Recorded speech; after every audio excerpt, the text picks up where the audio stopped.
Hello everyone, this is Kevin bringing you a battle report from the Broadside Bash. This is game 4 of the tournament, Dwarves versus Wood Elves.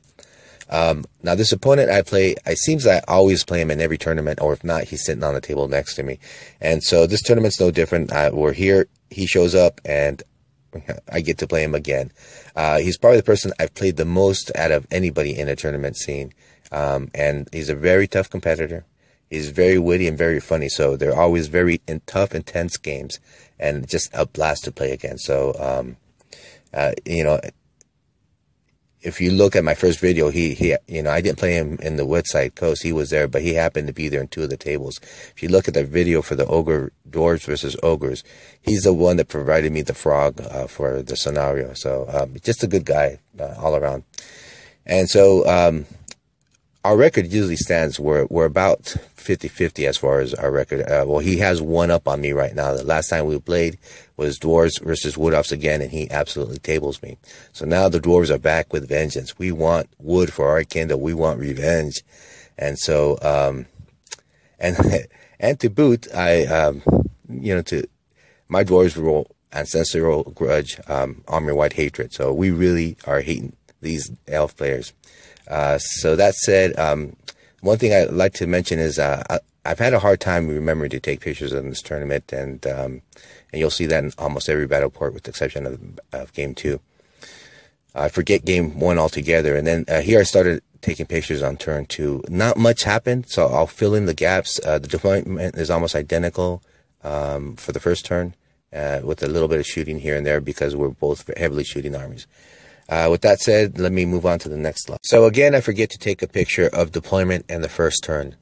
So what I'm going to do here is I tried to record this several different ways, and it was very confusing. So what I'm going to do here is I'm going to talk about the deployment, the strategy of the deployment. I'll show his deployment and my deployment. This is the picture you see here is the bottom of turn 2. Or during the Wood Elf movement phase. And so I'll then treat this as turn 1 and 2 and kind of play catch up there. And I think that should be easier for you to follow. So if you see this picture twice, it is the same photograph. I just want to make it, I just want to talk about deployment in the deployment phase, and, and then move on into the strategy. The movement and the battle afterwards. So just a quick summary. This is engagement, and this is the diagonal one where you line up 9 inches from the diagonal. One thing is this scenario is hard for the Dwarves, but it's even harder when you play against the Wood Elf players, because the Wood Elf players have so much movement now, because they have the ability to either get in your face in turn 1 or completely drop back and flee and run away if they choose to. Whereas the Dwarves, if we have a vanguard army, we can't get to them. Even if we charge, they could flee without worrying of falling out of the tabletop.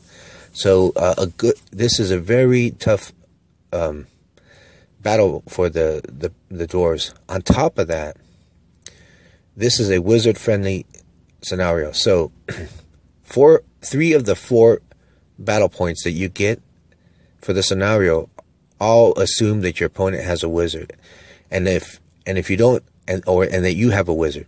Now, if your opponent doesn't have a wizard, then you automatically get the 3 points. And most of them most scenarios treat Runesmith as a wizard, but this one doesn't. So my opponent automatically gets 3 points for this scenario, whereas I can't even get 3. The most I could get is 1, and the way I get 1 is called this scenario is also, on top of it being an engagement, it's called cheater.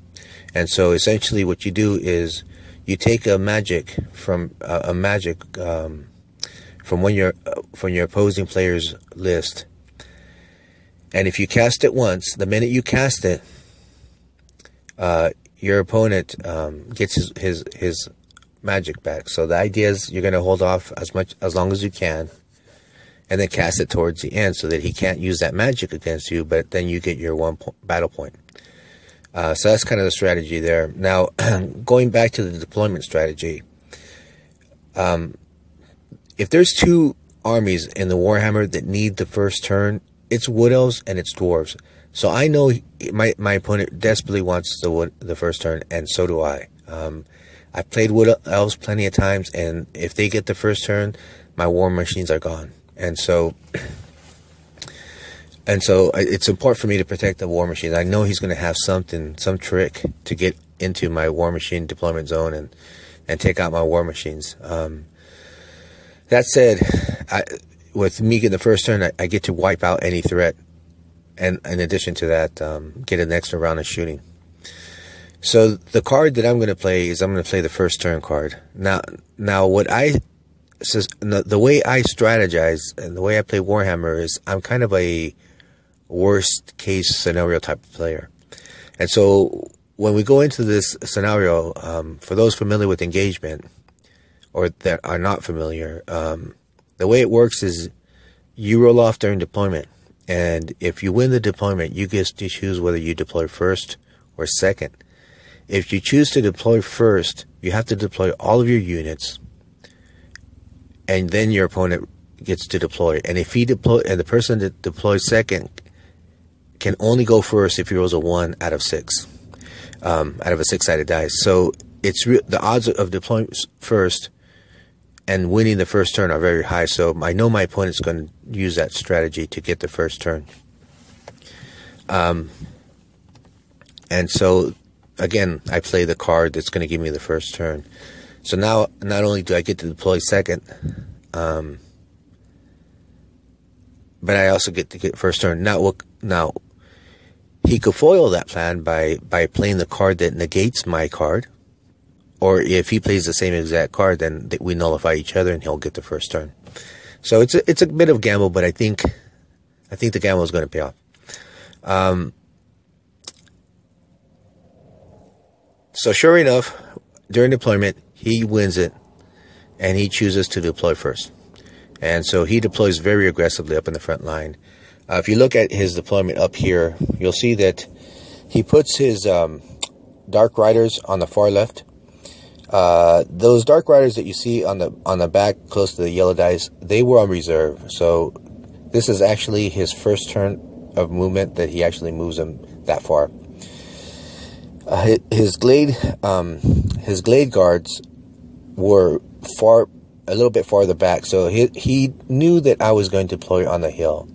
So he made sure that he was out of their range by 30 inches. And so he drops them back so that I can't shoot them with either one of my war machines. His dragon, I believe, was on reserve, and he was very happy about that, because that means that he didn't have to, I couldn't shoot him for the first turn. But his fairy on the unicorn, he hid behind the hill, and his hero on a stag was out there too. Now, behind his hand, he has a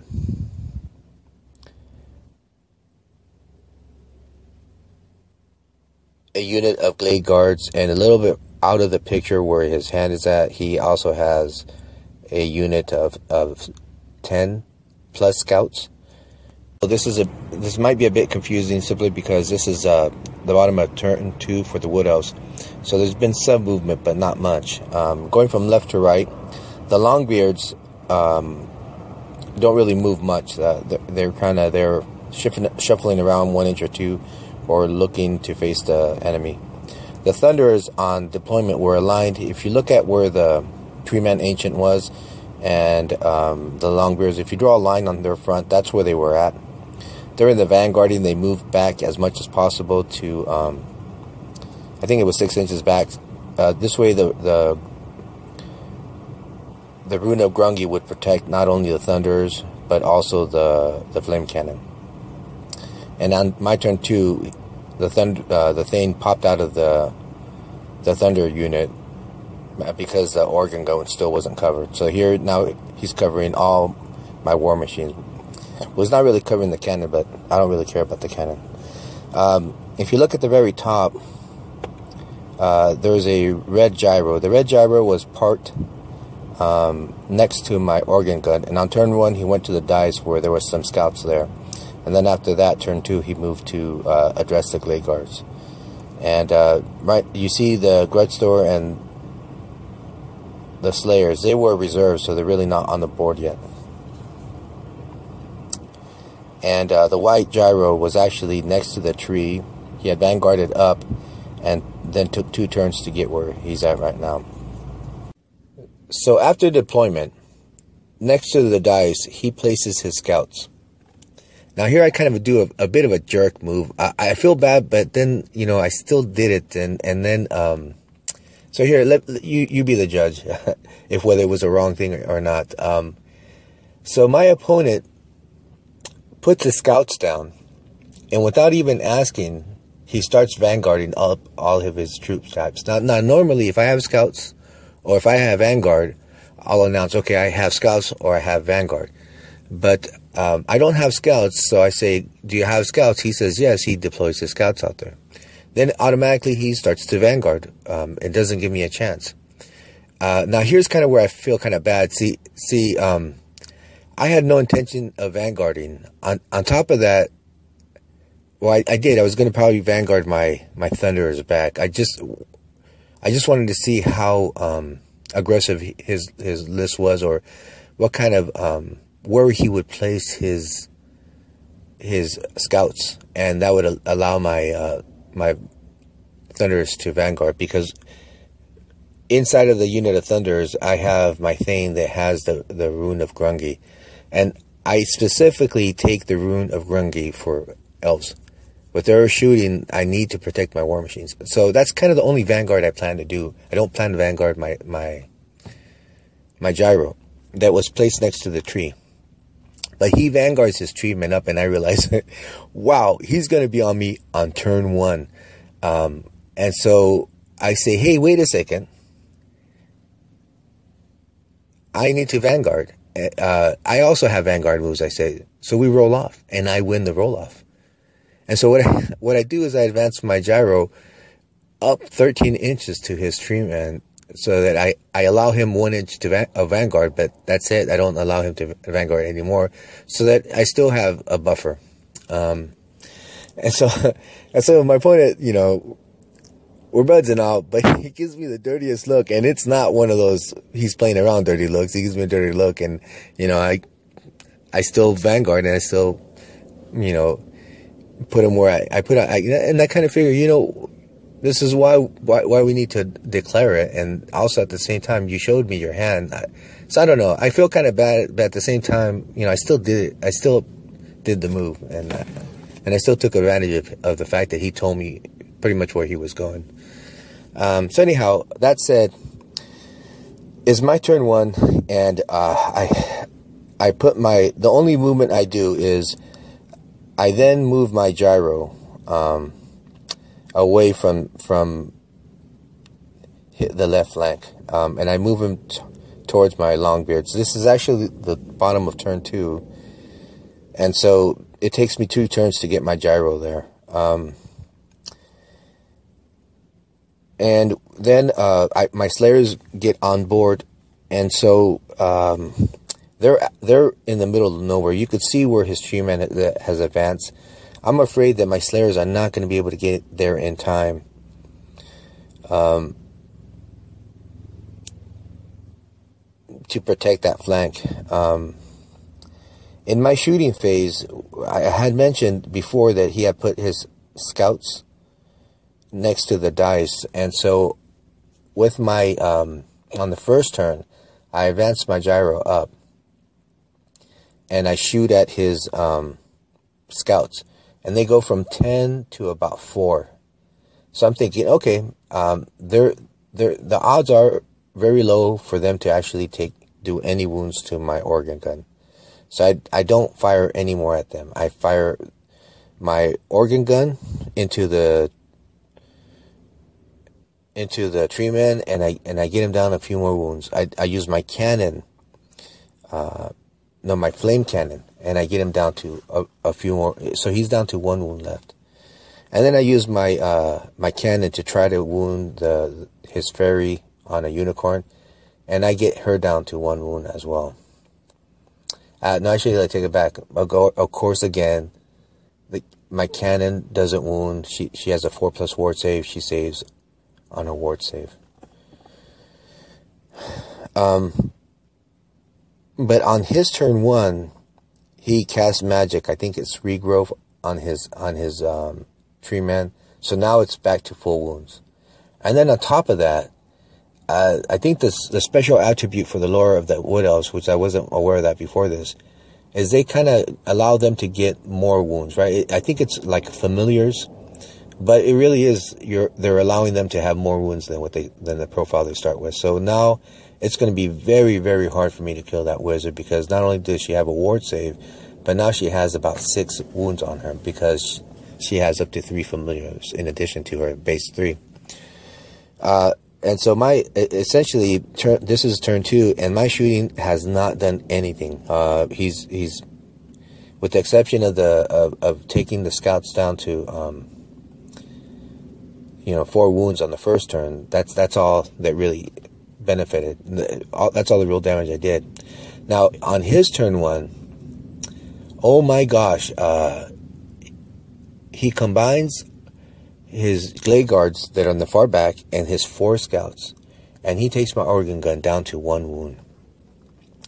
And my Thunder is too far away from my organ gun. It's only giving protection for the Thunderers and for the flame cannon, and so it helps out. But so now the organ gun has no.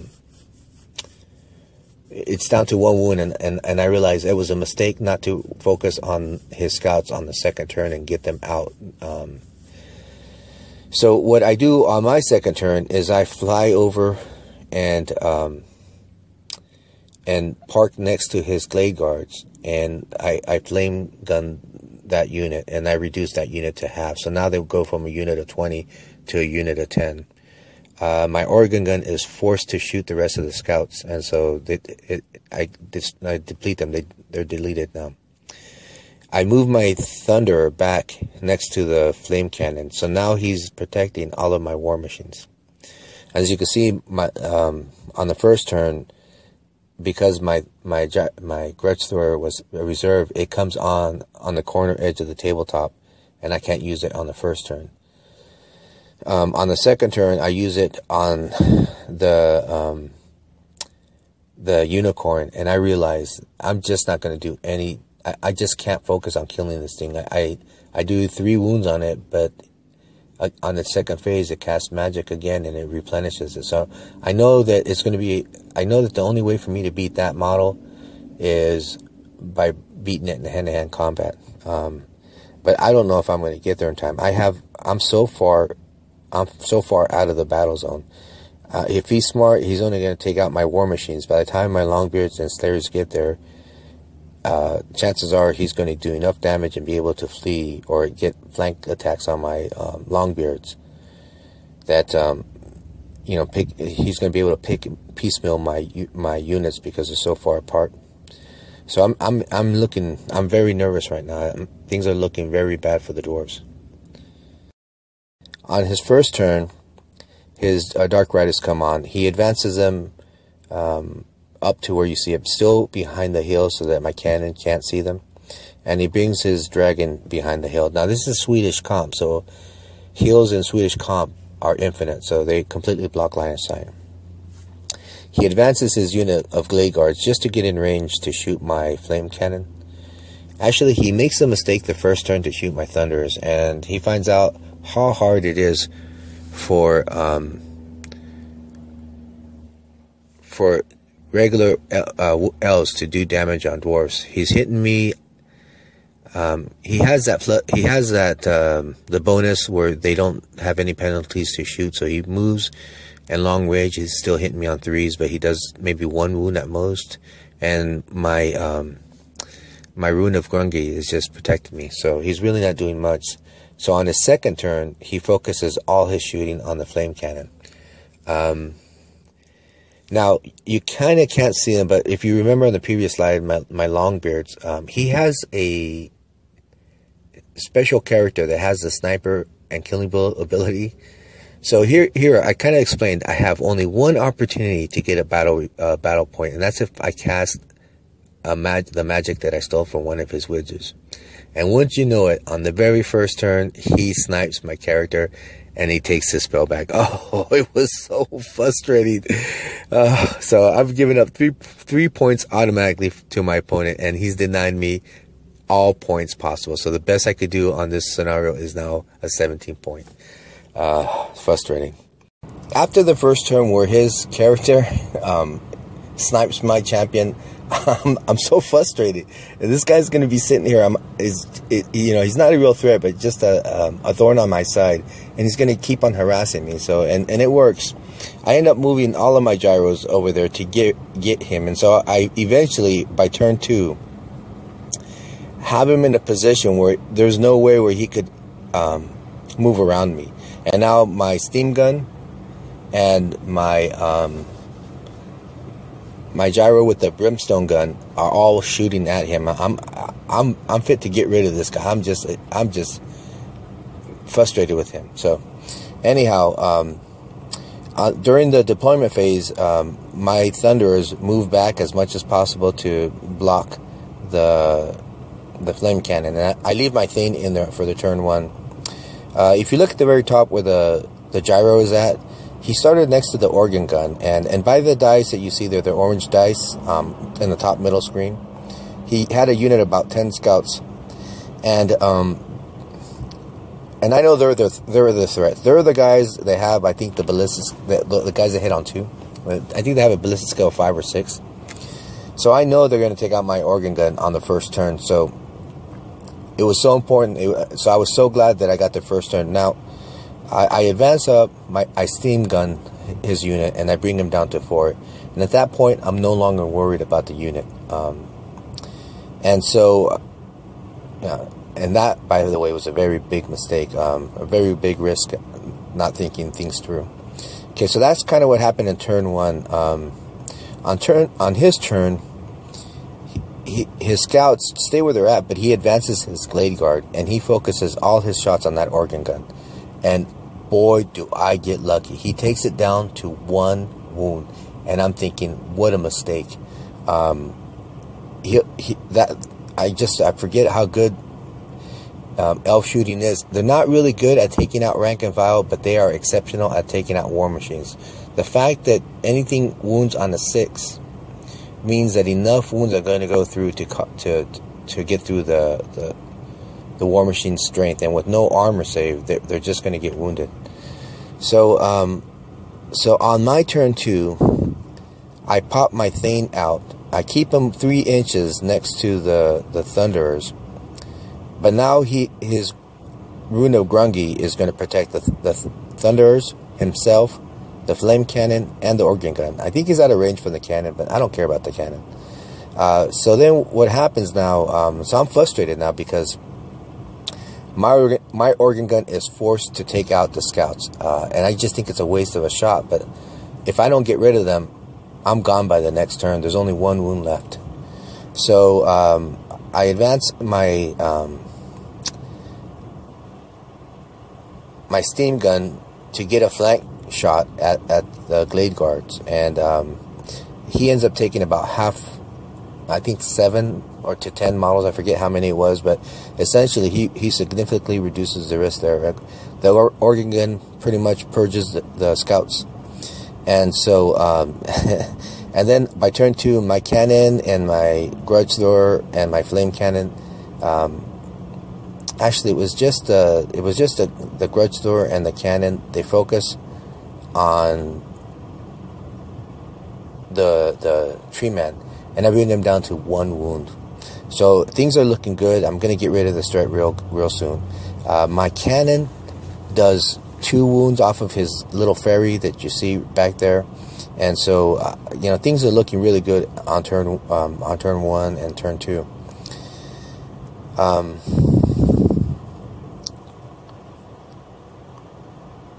Actually, that was turn 1. On his turn 2, he casts that magic that regrowths his and returns the wound on his tree man. And not only that, he completely heals himself. He has that I think the lore gives them the ability to not only restore your wounds, but get little familiars on top of that. So now his fairy on a unicorn or something like that is not only at full wounds, but now she has additional wounds on top of that with the ward saves. I just realized I'm not going to get through. So after turn 2, I don't focus on those guys anymore. I'm just focusing on this tree man. If I kill him, he cannot regrow. Now on turn 1, my Grudge Lord just happens, you know, they flop on the side because they don't move, and so that's where they're at, and they stays there for the rest of the game. Okay, this is why dwarves castle all the time. Take a look at my slayers, 3 fucking inches. All right, that's all I can move. I have that whole entire flank that I can address, and all I could do is move 3 inches. It is so frustrating being a dwarf, and that's why we castle up, because we don't have the distance to you know, make up in case of a bad deployment or a bad scenario that puts us in a bad place. There's no place for me to put these slayers. This is the top of Wood Elf turn 3, and kind of take it while he's doing his movement. So he's already moved his tree man here, and now he's moving his Glade Guard up behind his tree man.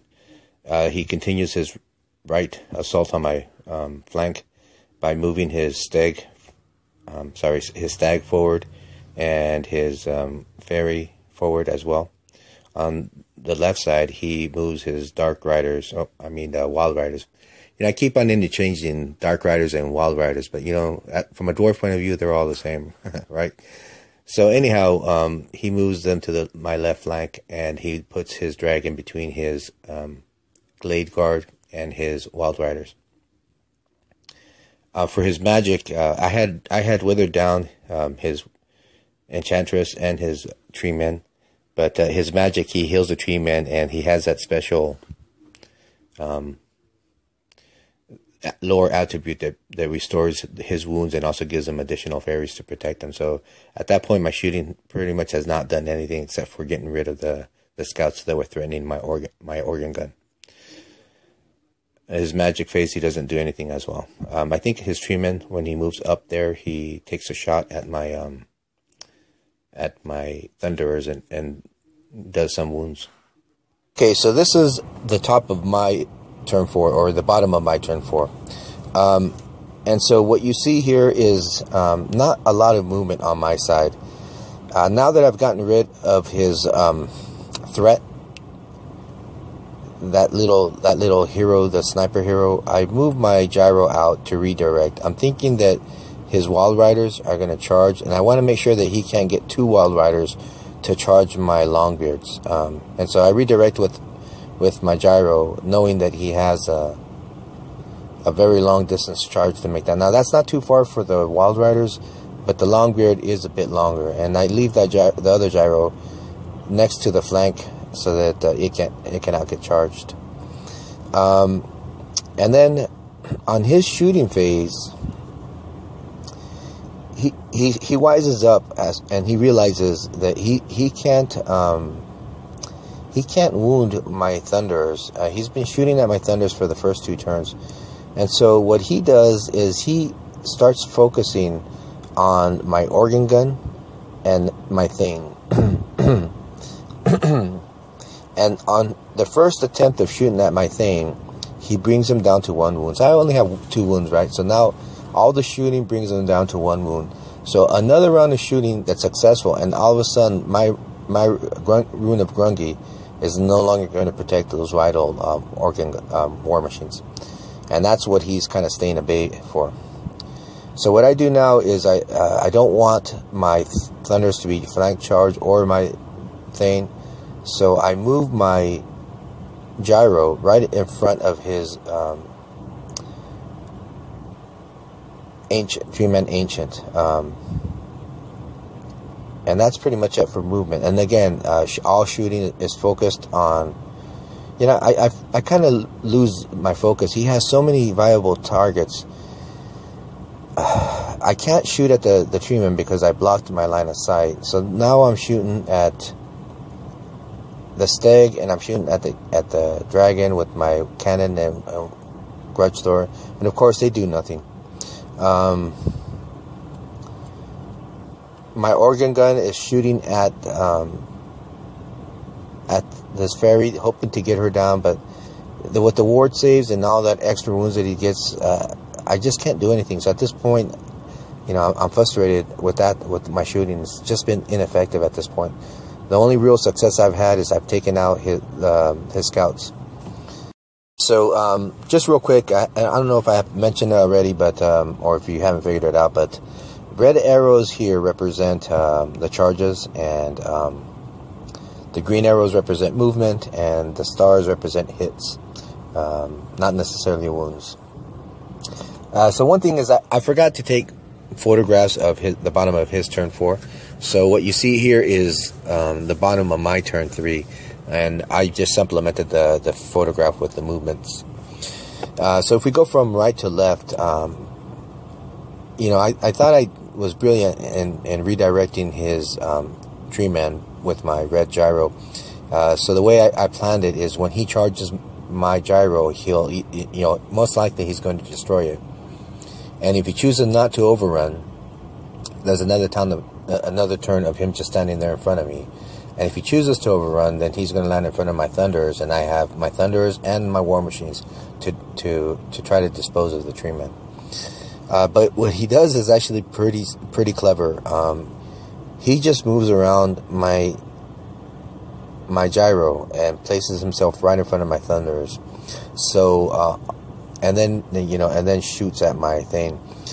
So on the next turn when he charges, he's going to charge my thunderers, and if he wins the combat, then he is going to overrun into my flame cannon. Now what he does is he charges with his fairy into the gyro, and I think that was a mistake right there. So I hold. Now I don't know how tough she is. I'm thinking that, you know, I think this model has a unicorn, and he's proxying that, and so he's been that the unicorn is going to do damage on my gyro, and get rid of it, or at least beat it in combat and cause me to flee. But it ends up being a pillow fight.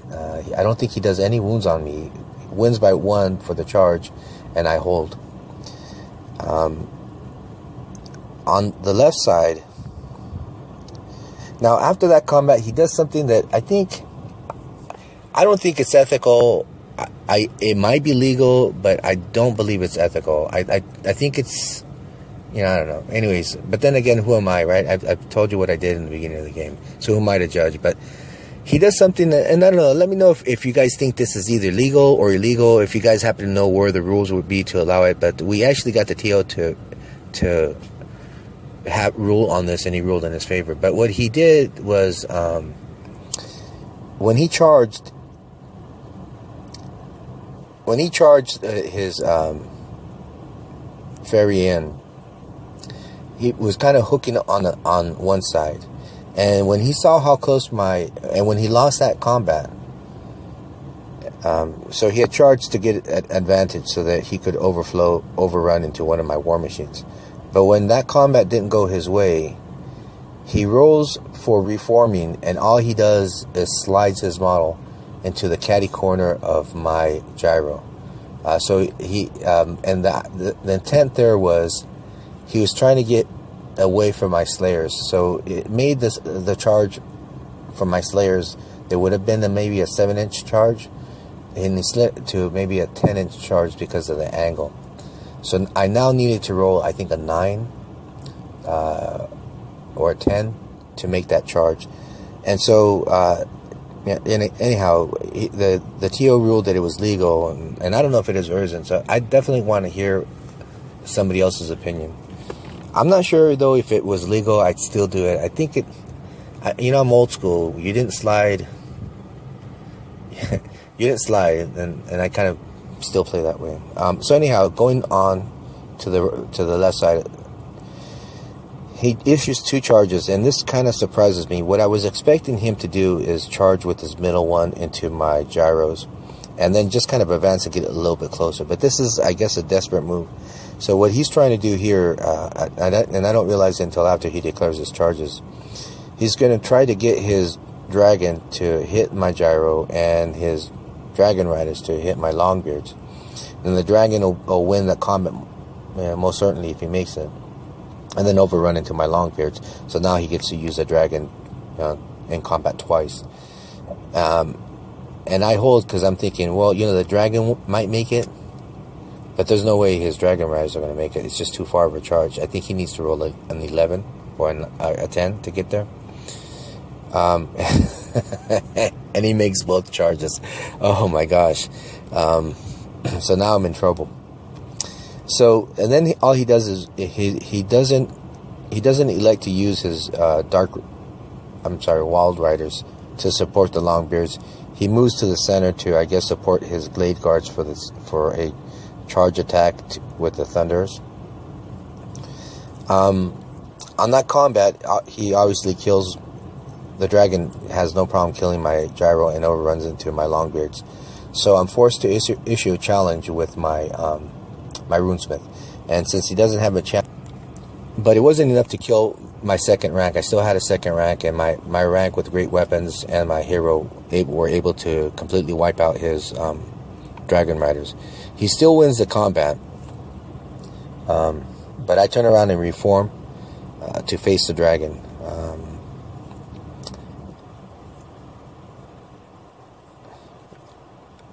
And I have the Rune of Stoicism on that, so I'm stubborn.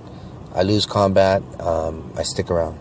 This is the end of turn 5, and also the last slide of the battle report.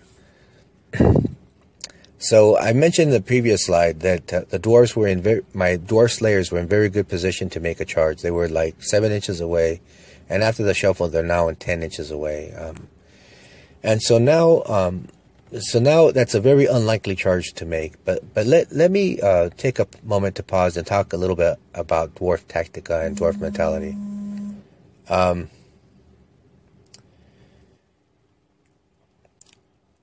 let's talk about the strategy of charging. The average person and the average army that charges is going to play the average game, which means that we're assuming that 50% of the time we're going to roll 7 or higher.